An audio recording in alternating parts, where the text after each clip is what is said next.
everybody, welcome back. We're going to be back on the little Honda Trail CT70 today. There's a few little odds and ends of things I've just kind of been putting off. One of them is the clutch cable I had was one that is gray. It doesn't even match the rest of the cables, but it's one I had kicking around. It has an adjuster in the middle, but the sheath did not allow enough movement on the cable, so we're going to cut that off and modify it slightly. The exhaust has to be modified, obviously, because we're putting a bigger engine in it. The run kill switch, I don't know if we'll get to that today in this video or not, but that has to be fixed. Fuel tank, fuel line, that kind of thing. So let's get started. Yeah, I don't know why the little clutch cable I went to put on the mini bike was kind of all, it was really messed up. And I have a outside perch, so it's a perch that's off of the handlebar. It comes off of the actual clutch lever. And what was happening is the cable is long enough, but the little sleeves that it goes into were too tight, so they weren't allowing enough of the cable to actually be accessible on the clutch arm itself. And it was really, I just couldn't get the clutch second little loop on the bike that you have to run the swedged end through, and I just couldn't make it happen. So I heated that end off. I cut the, this is supposed to be like a little tensioner. I cut a 1/2 inch out of it, and then I cut a 1/2 inch off of the threaded portion, and then I actually pulled the cap. There's a little cap on the end of these cables, and I don't have any of those here, so I just cut it off. I usually have a few around here because I do vintage bikes also, and I don't have any. But I just, rather than try to beat out that little peened over area, I just took a cutoff wheel and cut just past the little peened area so I could pull that cap off so that I can re-peen it onto here. And I cut this much, this much off the end of that little cable housing as well. So I've had to add at least 1 inch of travel, or close to it, I hope anyway, so that I can get this back in the bike. I just went and tried to fit it in there to see if we were close, and I think it's going to work. So that, I've still got a little bit of adjustment. I've got probably, this is probably 3/4 of an inch adjustment on it, so that's plenty. And then if it gets to the point where it's stretched out so much, we'll just cut the end off and add a new swedged end. So that's what I'm going to show you, the easy way to do that. Because, you know, I got to put a new doodad on the doodad. So I've just taken a board, and it's a board that I've done this to, as you can see, lots of different times for different projects. And I've drilled a hole right here that should be the right depth, I hope, and the right diameter for our end. And then I've taken the cable and kind of flared the ends of it. That'll just give it enough to kind of bite on it when you put that inside the solder that you're going to pour in to the hole. And then how I do it is I just take a little bit of flux paste. This is solder paste, but it's just a flux. And then I keep all my little solder drop-offs. And so we'll just drop off one of these down into there. So I'll grab a couple of these, and we'll heat them up and stick those in our drilled hole here. And actually, let's see if we can find a few more there like that one. That was a good one. And then we'll flex the end of the cable. Just dump some of these out here. That should be enough. So we'll heat that up with a torch. There's our fresh drilled hole right there. And this is gonna melt just a little bit. And then we will have a new swedged end. Now you don't want to touch your eyes or your face or your mouth after you've messed around with flux, because it will burn. Ask me how I know. It doesn't take very much heat.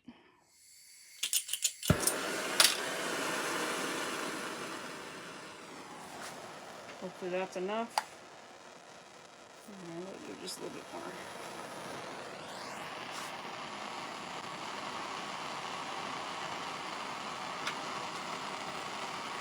That should just kind of melt in there.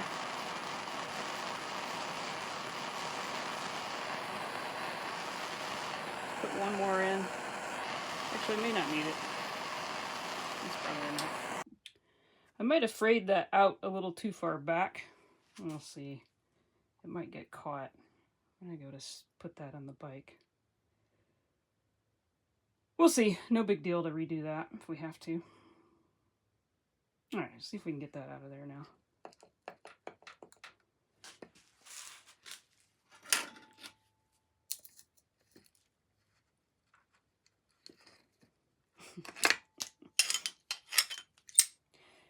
Always has to be a fight.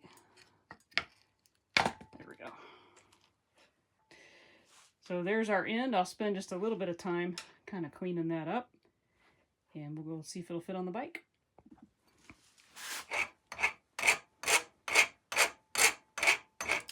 I've got a set of dedicated files I use when I'm doing aluminum, or this is a solder based, and they goop up the file pretty good, so keep a dedicated set that I don't use for steel, and then I just periodically clean those off. You can put soap on them, and I actually think they make like a wax or a resin or something you can put on files and keep, but soap works just fine. I didn't have any right down here, so just use the ones that I use for aluminum.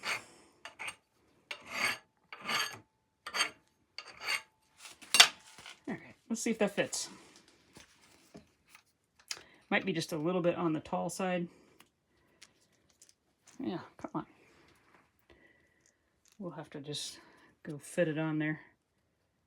Yeah, let's file that edge a little bit, clean it up.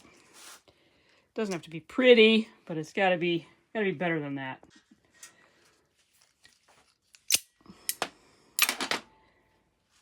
It's not the prettiest one I've ever done, but it'll probably do the job. So I learned this trick because I'm a sailor, and this is how you sometimes fix a line, a sailing line, when you break a cable. Now, after I painted the muffler all up, I flipped it over and I noticed a few little pinholes, and of course when you grind on those pinholes become larger holes. But while I've got it off the bike, I'm going to go ahead and patch them up, if I can. You know I'm going to hit that with the welder right there, and it's probably going to blow out. Oh well, part of it. Watch your ears.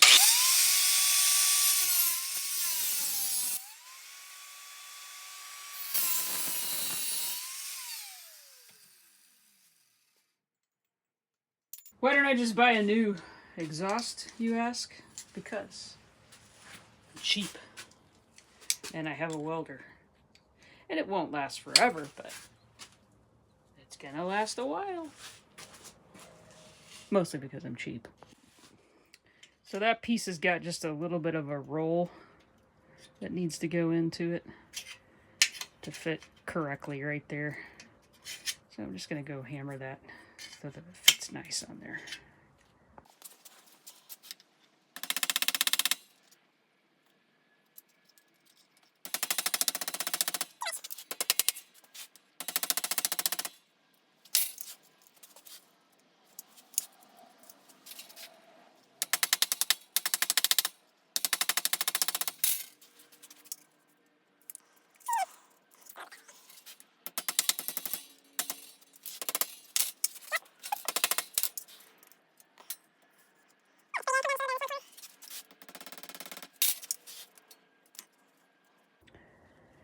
Alright, I think that one will work for there. We'll put a couple tacks in it, and then we'll try to hammer it just a little bit flatter. Let's figure this one out.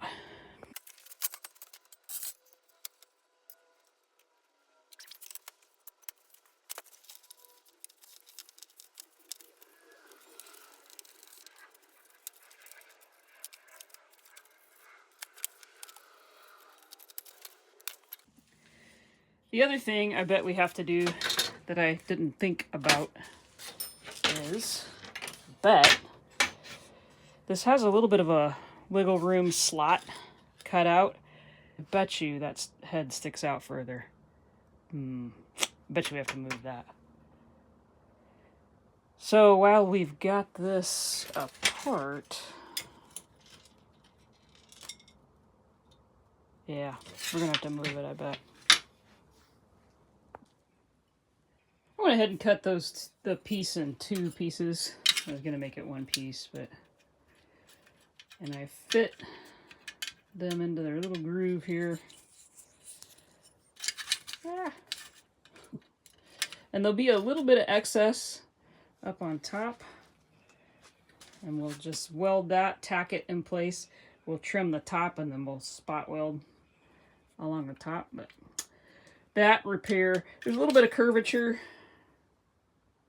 I don't know if that's showing up in camera or not, but there's a little bit of curvature to it. Just hammered it in. You got the curve that's going this way, and then the curve that's going, whoops, around. But it's just a short, not a very wide little piece, so you don't have to put all of that curve in, but yeah, I think that'll work. Start it up and probably the whole thing will just blow out.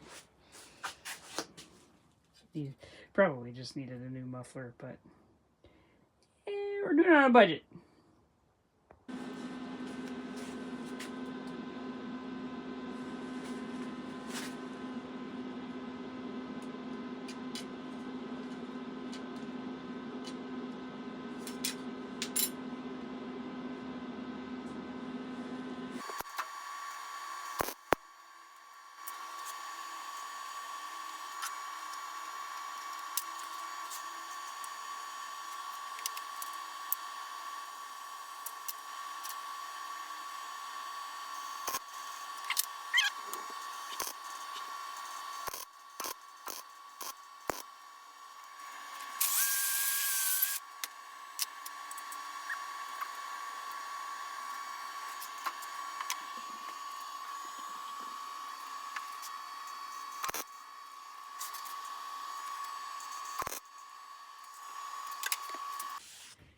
Well, this is what I was afraid we were going to get into. With the bigger engine, this is out, the head is out further, which means the exhaust is going forward just enough.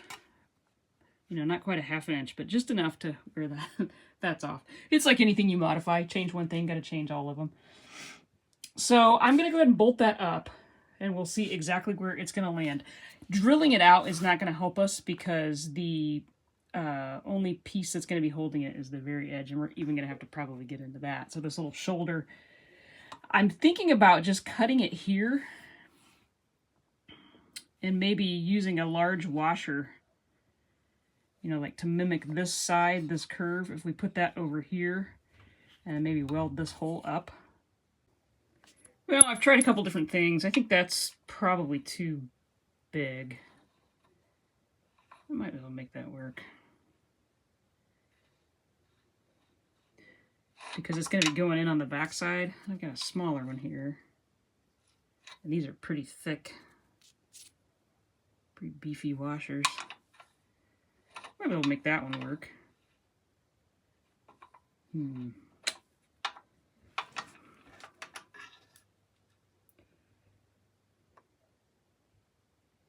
I just don't know if I can make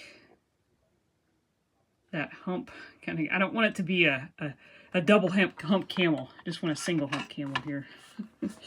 So yeah, maybe the best solution is to just cut that off, move the thing down, whatever we need to move it down, and weld it back on. Not exactly what I wanted to do, but that's probably the best bet. It'll actually look, it'll look like it's supposed to look. And this does kind of show. You know, your seat is here, so you do kind of see that. Yep, that's what we're going to do. We're going to cut it off and move it. I got that bracket all moved over and slapped a little flat black heat temp paint on it. And then I wrapped the front with that fiberglass wrap. And I probably should have gone back a little bit further, but there's a bracket right here. I didn't want to go right to where the bracket is. I should have probably tried to wrap it around the bracket and all the way back. Yeah, I decided it bugs me enough, I'll take it off and do it. But I think that looks pretty good. I also took the pedals off, heated them, bent them over just a little bit on each side so that you could get plenty of clearance. And then I added a thick washer just on the bottom to give it just a little bit more space, and I think it's about right. What I'm fighting right now, you talk about your all-time dumb designs. So I've got my coil in there ready to go in. And I'm never seizing everything, of course. And so I've got never seize everywhere. But this, I don't know if you can see that. Right? So I can get it turned where you can see it. That screw is actually, right there, is a Phillips head. And do you see a problem with that? I went to put it in the little slot, and notice how this spins freely. So if I go to put a nut on that, it's just gonna spin. But I can't get a screwdriver in there. Like, really? And the bracket doesn't come off, it's riveted. So I'm gonna come up with a solution for that. So I may have to unhook that and tack it with a weld. What a stupid design. I don't even think I can get a flat screwdriver in there to get that. So yeah, geniuses that came up with that. I've never built a motorcycle before. Well, this was my solution. Just a couple welds tacked onto that bolt. And I think that'll work fine. I'll slap a little paint on it so it doesn't rust. And then I'm just going to run a nut bolt block washer combo through the coil itself. So now the whole thing will come apart if we need to take it apart. But I probably will go ahead and assemble it since I've welded it. And I'll go ahead and assemble it before we put it in the bike. This would have been a lot easier to put this in there with the engine out because you can reach your hand in up under. But in my defense, I just kind of finger tightened this, thinking it was, welded it a little crooked, oh well. Finger tightened it, thinking I just put a wrench under there and ratchet it up. Well, little did I know, that was not the case. So now I'm having to work in that little tiny cavity, but we got it. Let's put it back in the bike. I will add really quickly, I do not know how anyone survives not knowing how to weld, not having a welder, not having a sewing machine. Just thought I'd say that because it would have been a lot harder to fix without two simple little welds. Just saying. There was a little bit of a mishap with the old original tank. I had left it on the mud sink in the laundry room, and I moved it to the trash can right beside the mud sink, and you know what happened with it. It got knocked into the trash can and thrown out, and with it went the cap and the grommet. So I had a new tank here, but I had to wait until I could get the new body grommet that goes up here, frame grommet, goes up in the frame of the bike. And what I've done to seal off the reserve, because we're just going to run a single line to the carburetor, is I've just put a little piece of steel inside there and clamped it off. So I don't think that's going to be an issue, but we'll keep an eye on it. So let's get the tank in so we can get this thing back together.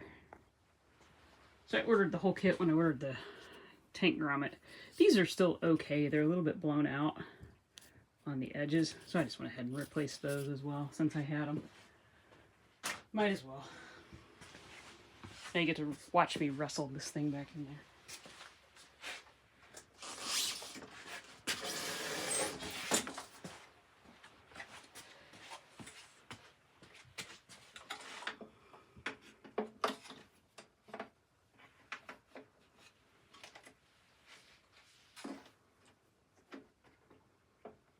Probably should put the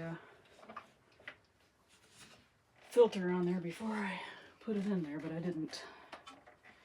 Don't really know where I want to run that quite yet. That wasn't so bad.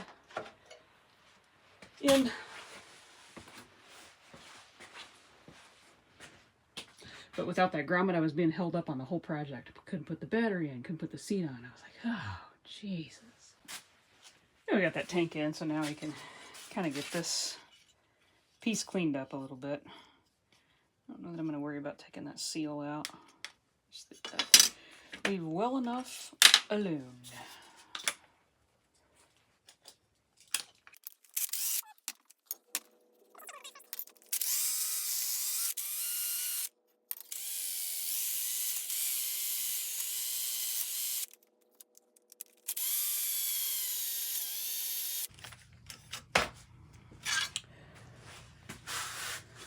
Let me go give it a bath. Well, it cleaned up okay, but I think I'm going to go ahead and slap a little bit of paint on it just to keep the rust from getting any worse. So I'll grab some matte black and or satin or whatever I've got, and we'll give it a little spruce up. I got one side of that painted, and I was just going to show you a little trick that Dad and I both do when we want to paint something and we don't want to take the time to tape it off. This seal's a little bit blown out, so I might order a new one, but it'll get us by for right now. But if you don't want to tape it off, you can just take a little bit of grease and you can go around that little area if I don't want paint on it, and then after I've painted it, I can go and just wipe that off. That's a dad trick. My dad hates taping things off, so he's constantly finding ways to get around it. It works pretty well. You know, and it's just a rubber seal on the tank, so if you don't get right down to the very edge, that's fine. But I know the paint will flake off if it's on there, so.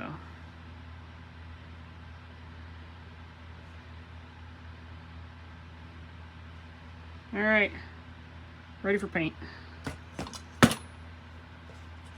You can use it on tires also. If you're gonna paint a rim on a car, you just take a little bit of grease, make sure the tire is covered, and it'll just wipe right off. Don't need to do a plain card deck or tape or anything. A little grease. So then after your paint's dry, you can just pick up your piece and wipe it off. A little messy, but it does the job, does the trick. I'm just getting ready to put that battery tray in there, and I just stuck it up against the body frame, and I don't have any 10mm bolts out here. For some reason, the drawer for those must be out with the bus or somewhere to go find them, but I've got a couple Allen head bolts. So if I just screw that in to the frame there, I should be able to kind of get this bent over, but I think I'm going to go bend all 4 sides and go ahead and tack those. Then we'll know where we're going to be exactly. So let me go do that, and we'll finish bending this guy over and get battery in it.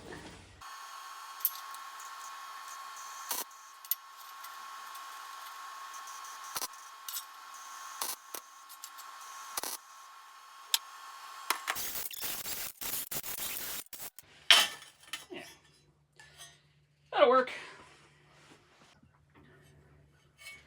Now let's see if we can bend it over and kind of see where we're gonna be. There's plenty of room for the battery, so we've got a little extra room in there. We decide to do some kind of battery tie down.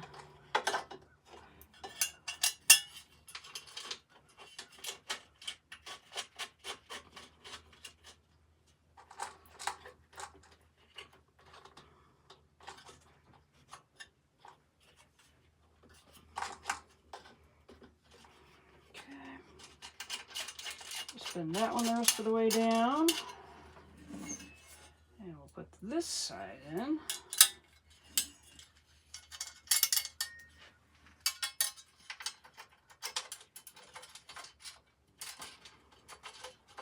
Maybe we will.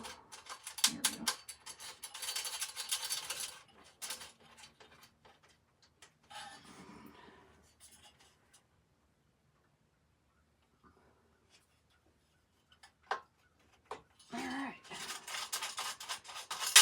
Go crimp those down a little bit, and battery box should be good to go.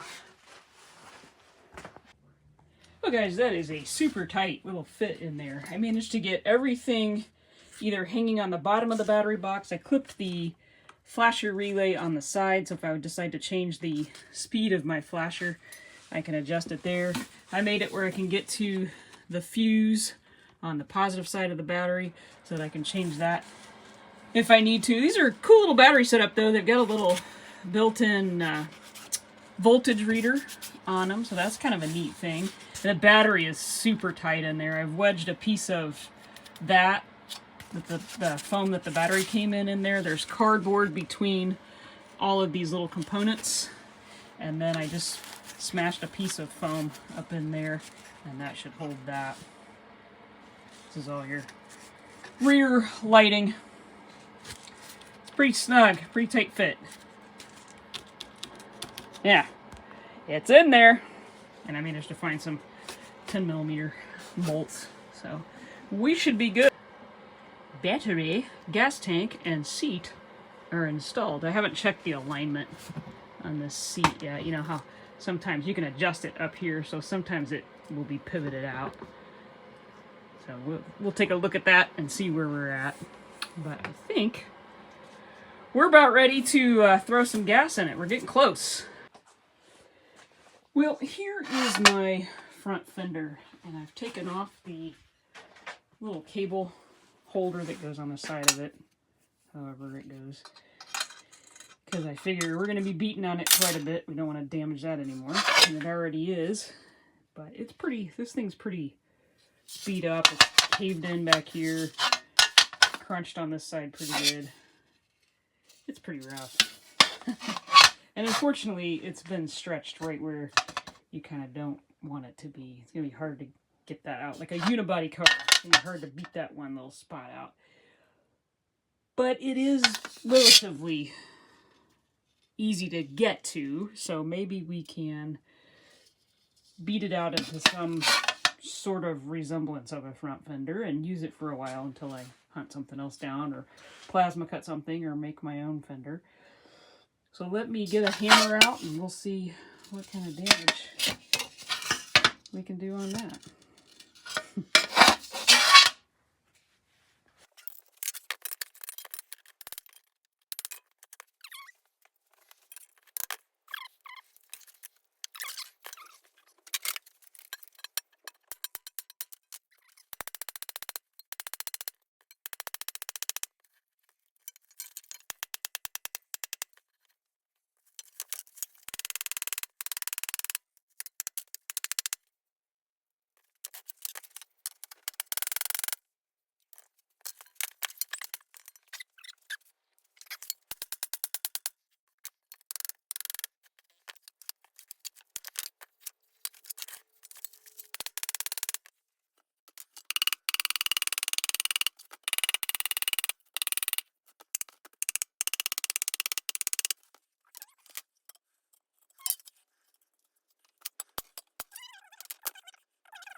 Well, it isn't a perfect repair, but since I had to buy a new tank and the parts that went with that, we're not buying a new fender.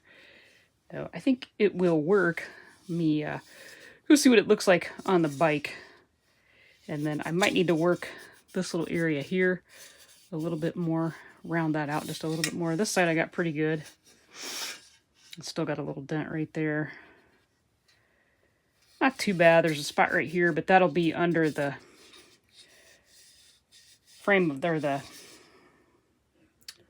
front end, so you won't see most of that. But this is the front. There's a little bit of a place right there, it looks like I might have to work on. Yeah, not too bad. Let's go see what it looks like.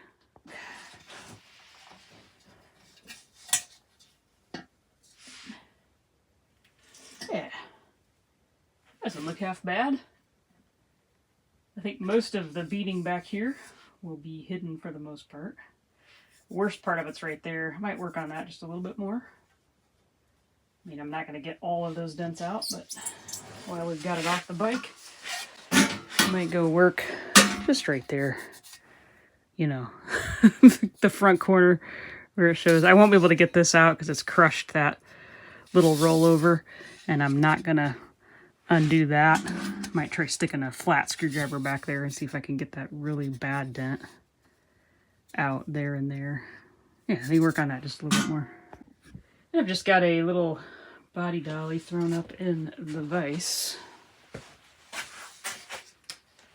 I don't know if that's going to work for us or not.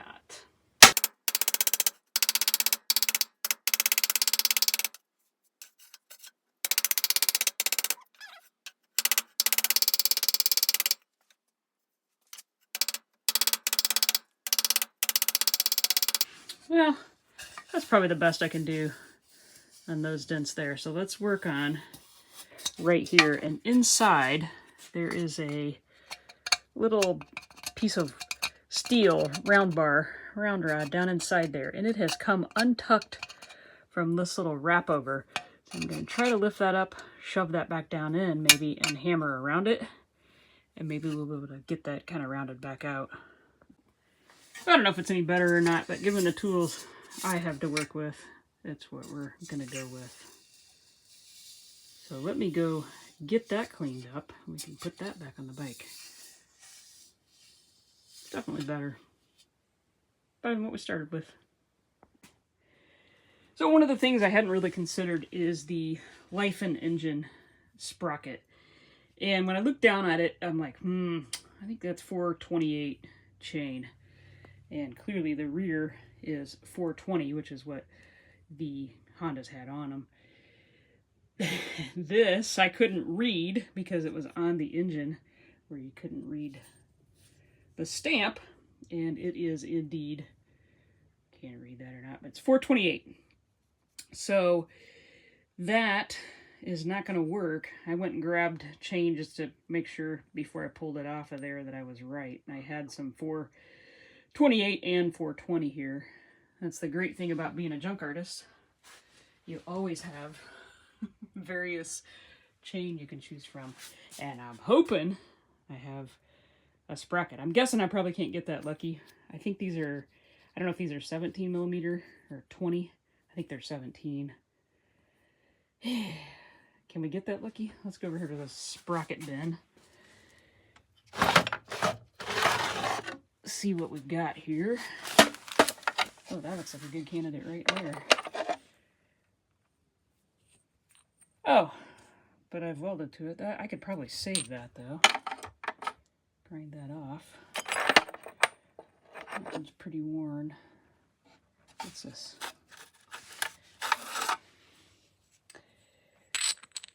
Oh my, can we get that lucky? It's not new, but look at that. Is that gonna work? Holes look like they line up, splines look like they line up. Can we get that lucky?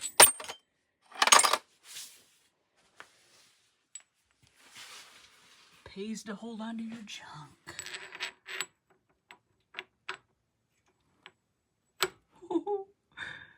So we can go ahead and throw a chain on that today. So even though there's quite a bit of difference in the thickness of these two sprockets, the way this is designed, that little keeper has a slot it goes into, and then you rotate it to line up to the bolt pattern. And then when you tighten it on, it just sucks it forward. So I have it, it's still loose. I'm gonna put the chain on it so we can tighten it up, but that'll at least get us running. And this one is a 14 tooth instead of a 15. So we might want to go to a 17 eventually up here. I don't know, I'll play around with it, but if I feel like the ratio is not correct, I'll go ahead and order one of those, and that way we'll have one ready to swap out if we decide to. I did swap the rear sprocket out. This is a 33 or 30. 33. The 33 back here. So with that, I think I'll leave you hanging right there until next time. Just as a reminder, here's what we started with.